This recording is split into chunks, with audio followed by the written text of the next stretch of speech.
Take a brief moment, I think, to introduce each of ourselves.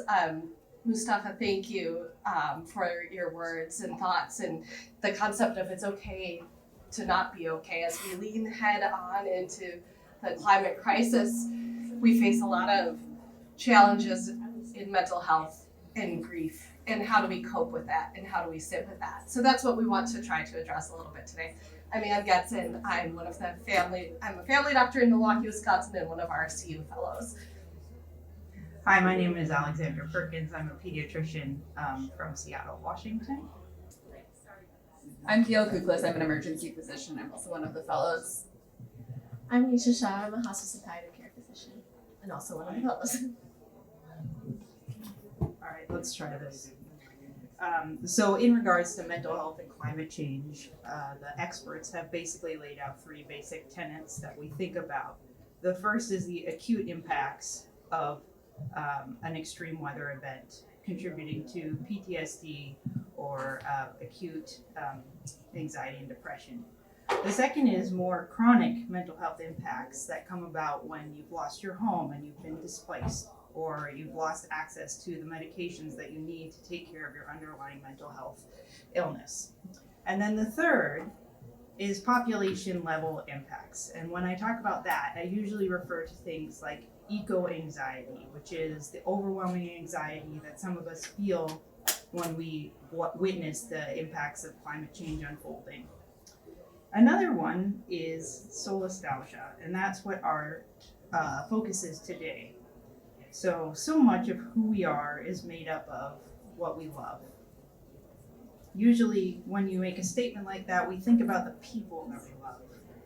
But the places and the ecosystems that we love also deeply and often silently are written into our identities. And when we see those places damaged or destroyed, we feel a deep sense of loss. This sense of loss is called solastalgia. Our deep connection to natural places can be a source of grief, but also of healing.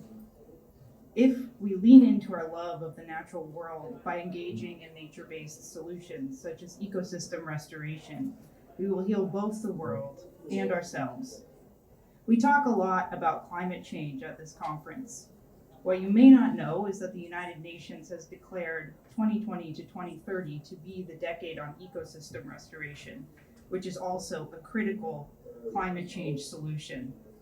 Restoring our ecosystems in our cities and even in our own backyards can help us refocus and overcome the grief that we feel by falling in love with the earth again. Okay, so this is actually a participatory session because I don't think any of us really like talking in front of people, so we're gonna make you guys do the work. This is kind of a writing exercise based off of a project that a woman named Deborah Numak, who works with Inuit folk up in Canada, has started. She started it initially as a personal project as Letters to the Water, and through her work in Canada, took this to school-age children as Letters to the Ice, where the kids that she works with wrote letters to the ice, and then they went out onto the sea ice and they read the letters to the ice. So we're gonna today have everybody think about their favorite place on Earth, and we're gonna think about how to write a letter to that place. I was gonna read a couple of her letters, or the community's letters that have been written, so you have kind of an idea. It can be an apology, it can be a love letter, it can be kind of anything that you want. But just to give you a couple ideas. I don't know what to call you, so I will begin with dear. Dear, I always thought my father hated you. I thought he believed you took something from him. Every winter in Illinois you would arrive, and I could see him hurt by your presence. You marked the yearly anniversary of death with your cold blue-white blankets on our town, and I thought you were unavoidable. But as I've grown older, and now live closer to the equator, I've noticed that you no longer visit me. I've missed you, dear. I've needed you to come to me so I can reflect in solace of what has been lost, and to search for hope in the silent void that you offer to anyone in your company. You still visit my father. You're with him right now. I wish I was there to hold his hand and tell him that the only thing worse than your yearly voyage to our home is when you don't come at all.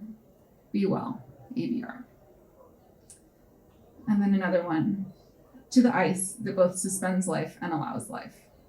You are what identifies this planet of abundance within the vacuum of space. To the ice that endures epochs, you are Earth's time capsule. The water you contain has always been here, a bead of sweat on the brow of Mayan architect, the watery tear of the Paquitas, a snowflake melting on the tongue of my future great-granddaughter. The same water, filtering through your crystalline body. To the ice, the primordial mother of my ancestors, who pulled life out from between the legs of emptiness and let the meltwater trickle from her glacial breast to feed in islands that become continents. From the bottom of my heart, thank you. Okay, so with those, we're gonna do a little guided meditation. I'm wondering, before we'll do the guided meditation, and we're gonna then have you write your own letter to a piece of nature that you find that connected to you. So we'll do that. I'm wondering, do we have paper and writing utensils in the back? If not, we can compromise. We can figure Use your things phones. Yeah, use your phones, devices. whatever you might have in your bag. I have some paper. So just let us Allie know. has paper. Let me know. Yeah, some If paper. you're feeling a little bit Or sit and reflect and just Yeah. consider the different Just areas also you just- connect to. Okay, is everybody ready? Think of your first memory where you interacted with nature, or your strongest memory where you interacted with nature. What do you see? Do you see trees, water, mountains, sand, soil, plants, animals? See the colors, those vivid and pale. See the shapes, the movements, both grand and subtle. Listen closely to the water lapping at the shore, to the wind rustling the leaves, to the birds chirping, to the gentle crunch of rocks under your feet. Breathe in and smell the sharp odor of pine, the must of freshly turned earth, the gentle saltwater breeze. Feel the fine grains of sand between your toes, the soft moss under your fingers, the sharp edges of rock, the cool submersion in water. Why are you here? What connects the earth to you?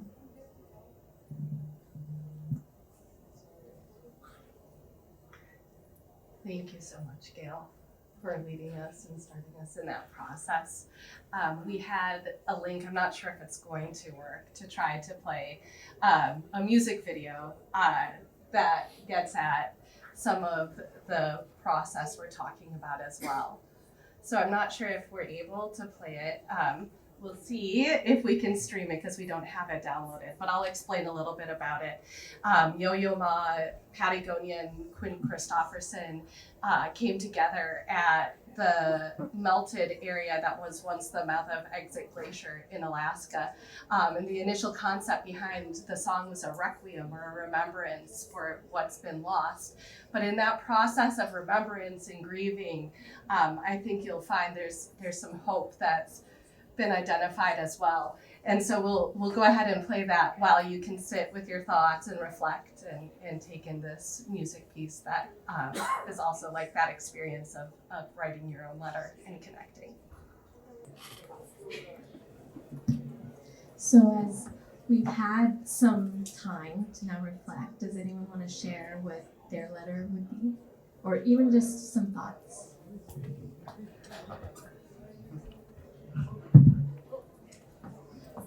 Oh, I can start from okay. No worries. So, thank you so much. First of all, thank you so much for a wonderful exercise and visualization and emotional expression. So, my story is about my childhood. I first was in close emotional contact with nature when I was in my grandparents' village, like country village, and countryside, and it was so nice. I actually remember the smell of trees the smell of soil and herbs which were growing around. And it was in Siberia. I was grown in Siberia, and I was born in Siberia, and a lot of pine trees and pine cones create a very nice and maybe antiseptical smell.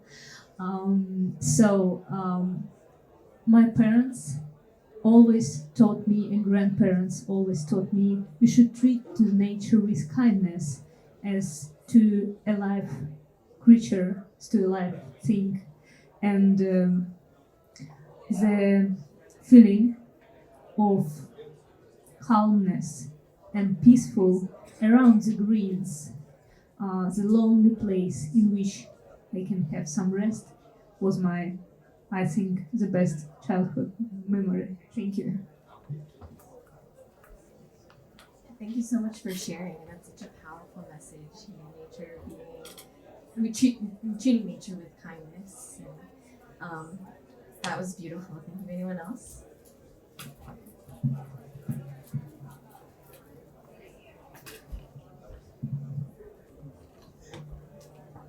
Okay, my name is Marwa Bishara. I am from Chad, and I want to say hi, Cloud. Thank you so much for always giving me this beautiful sensation, this ambitious calmness. I'm always, I love really going out and seeing the sky, the beautiful big clouds, the heavy one. Even if it didn't rain, I love seeing it from either from the plane or from the ground. And I love how the sun reflects it in giving it different colors. And sometimes I just think that there is connection between us. Like the color of the today could be like a pink, having some gray, having some yellow in it. The next day it can be having some gray also, white, some blue. I just love how big you are, and I know that you are gonna come over there and give us this beautiful sensation, cooling us down. And clouds always been my favorite thing. And I'm so appreciate so much. I'm from Chad, where I can see the clouds whenever it is, mostly in autumn. So thank you so much, clouds, for always making me happy. I would like to add something as well. So this video was really nice, and something which of nature makes me feel at home is something like the rain, the first rain that happens in my homeland, which is it produces a nice smell, which is like really connecting back to nature. And also, my childhood, I was in my own village. It's like a really traditional Tamil village where we friends make it together, go to the like rivers and look for fish strike like fishing and everything. And back then we were like really connected to nature. Now it's like we are so far.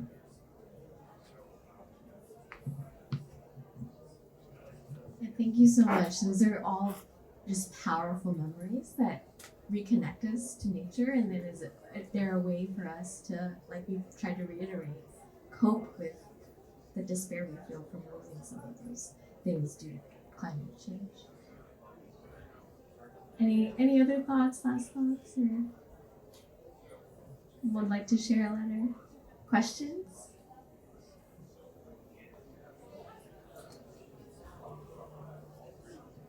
I think there's a lot to be said for actually going out in your own neighborhood, in your own backyard, and looking around you and seeing what's there and how can I improve this land.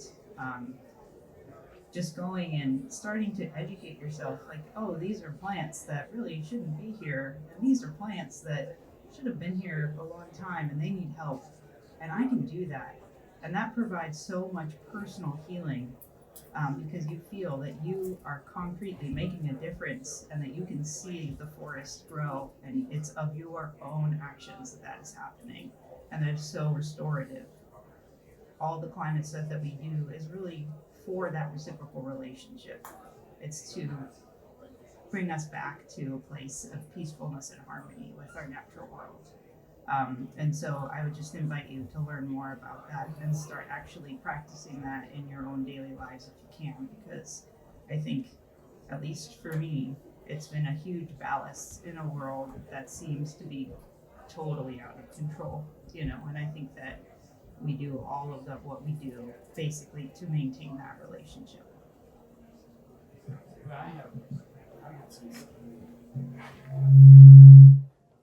Yeah, every weekend when it's nice weather, I go biking into this local park, and there's this old oak tree that I always stop at, and I kind of look around, make sure no one's looking at me, and then I hug it, and it feels good, and I feel like this tree knows the world better than I do. So then eventually this became such a habit that I decided to take my children and have them hug the tree. But my daughter did, but my son says, you know, I can't hug trees. But there's something very nice about hugging a big tree. You know, actually I recommend it.